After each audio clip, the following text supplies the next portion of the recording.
Salut tout le monde, j'espère que vous allez bien. Je sais, ça fait un petit moment que je n'ai pas fait de vidéo. Honnêtement les amis, je suis pas encore prête à faire des vidéos régulièrement, mais peut-être que ça viendra par la suite, qui sait, hein, on ne sait jamais. En tout cas, je remercie toutes les personnes qui sont passées sur ma chaîne, qui ont liké mes vidéos, qui sont abonnées.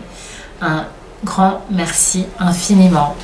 Enfin bref, je ne vous ai même pas présenté mon balcon là. Le point le plus important, là où j'aime passer des petits moments de détente. En tout cas, la vidéo elle va se tourner ici. On va parler des femmes qui voyagent seules en Inde, mais je sais que ça peut aider aussi d'autres personnes qui voyagent dans d'autres destinations. Et vous inquiétez pas les mecs, je vous ai pas oublié. Les conseils que j'ai donnés aux femmes, ça peut vous servir aussi, hein. Donc c'est parti.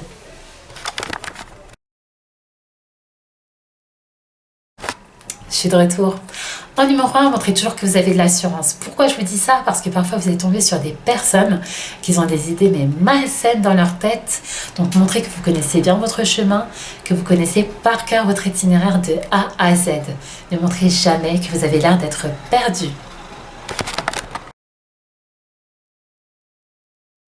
Les filles, ne sortez pas seules le soir s'il vous plaît. La nuit commence à tomber vers 18h en Inde.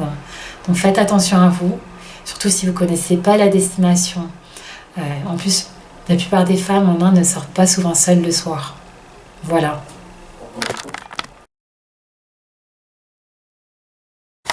En numéro 3, on va parler un peu des tenues vestimentaires. Donc à 80%, les Indiens s'habillent en mode traditionnel. Vous allez tomber parfois sur des personnes qui s'habillent à l'européenne. Ça existe, oui. Mais ça concerne plus la nouvelle génération ou les personnes qui vont travailler dans les bureaux. Les filles, surtout si vous voyagez seul, je vous déconseille de porter des shirts ou des mini-jupes ou des débardeurs ou des hauts où vous avez les épaules dénudées. Je ne sais pas pourquoi, mais voilà, les épaules pour les Indiens, c'est un côté érotique. Les Indiens sont très pudiques. Donc voilà, tout simplement, faites attention un peu aux coutumes des Indiens, tout simplement.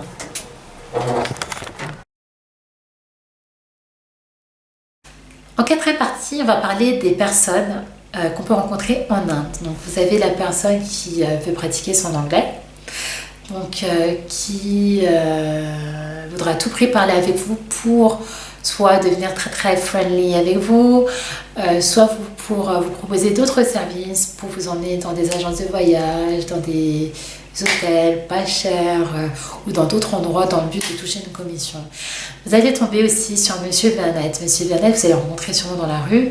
Il va vous interpeller pour vous proposer plein de soins. Il faudra faire un tri parmi toutes ces propositions parce que parfois, vous pouvez tomber sur des personnes qui vous proposeront des massages sexuels.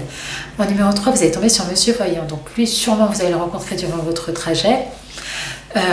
Il vous arrêtera pour vous proposer de lire votre avenir en échange d'une grosse somme d'argent. Et ce genre de personnes, vous pouvez notamment les trouver dans des temples. Donc les gourous vous appelleront de très très loin pour vous proposer de faire une prière de bienvenue et vous réciter plein d'autres prières pour réaliser vos souhaits, au final pour toucher de l'argent. Vous allez tomber aussi sur des chauffeurs de rickshaw qui vous proposeront de faire un tour gratuit, mais sachez-le, rien n'est gratuit. Il vous dira oui, j'ai un ami qui a une boutique de souvenirs, qui a une agence de voyage, je ne te demande pas d'acheter, mais juste tu regardes pour voir un peu ce qu'il fait, mais au final, le chauffeur de rickshaw touchera sa commission si le vendeur a réussi à faire sa vente. Ensuite, vous pouvez tomber sur des personnes qui vous proposeront leur aide. Sachez-le, faites attention à ce genre de personnes. Parce que parfois, ils ont des idées malsaines derrière leur tête. Vous allez tomber aussi en Inde, souvent dans les rues, dans les transports en commun, sur des personnes qui vous font des offrandes. Parfois, vous pouvez tomber sur des personnes qui ont des bonnes pensées et des personnes qui ont des pensées mauvaises. Mais voilà, souvent faire attention quand on vous offre quelque chose, parce qu'on peut souvent mettre de la drogue dedans et c'est déjà arrivé, des personnes qui se sont endormies et en se réveillant, ils se sont retrouvés sans leurs affaires. Voilà, je pense que j'ai fait le tour des personnes qu'on pourrait rencontrer en Inde. En cinquième partie, on va parler de votre arrivée en Inde. Je sais, c'est chiant, mais on va vous poser très fréquemment les mêmes questions sur votre venue en Inde.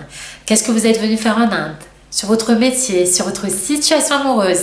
Est-ce que vous avez quelqu'un dans votre vie? Est-ce que vous êtes marié? Parce que le mariage, c'est très sacré en Inde. Est-ce que vous avez des enfants?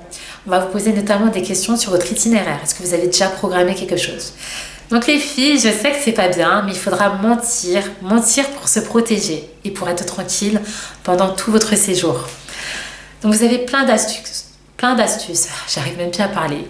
Soit vous êtes venu rejoindre des amis, soit vous êtes venu rejoindre de la famille, soit ça fait quelques mois que vous habitez en Inde et que votre mari travaille actuellement, donc il n'a pas pu se déplacer avec vous durant votre déplacement. Ou sinon, vous pouvez aussi porter une alliance. Parfois ça marche, je n'ai jamais testé, mais ça permet de faire fuir certains hommes. Ensuite, surtout les filles, si on vous pose la question, est-ce que c'est la première fois que vous êtes venu en Inde? Ne dites jamais oui. Dites que c'est la deuxième fois ou la troisième fois que vous êtes venu en Inde. Bon, j'espère que je vous ai aidé, que mes conseils vous aideront durant tout votre séjour. Et je vous dis à très bientôt, sûrement pour une prochaine vidéo. Ciao!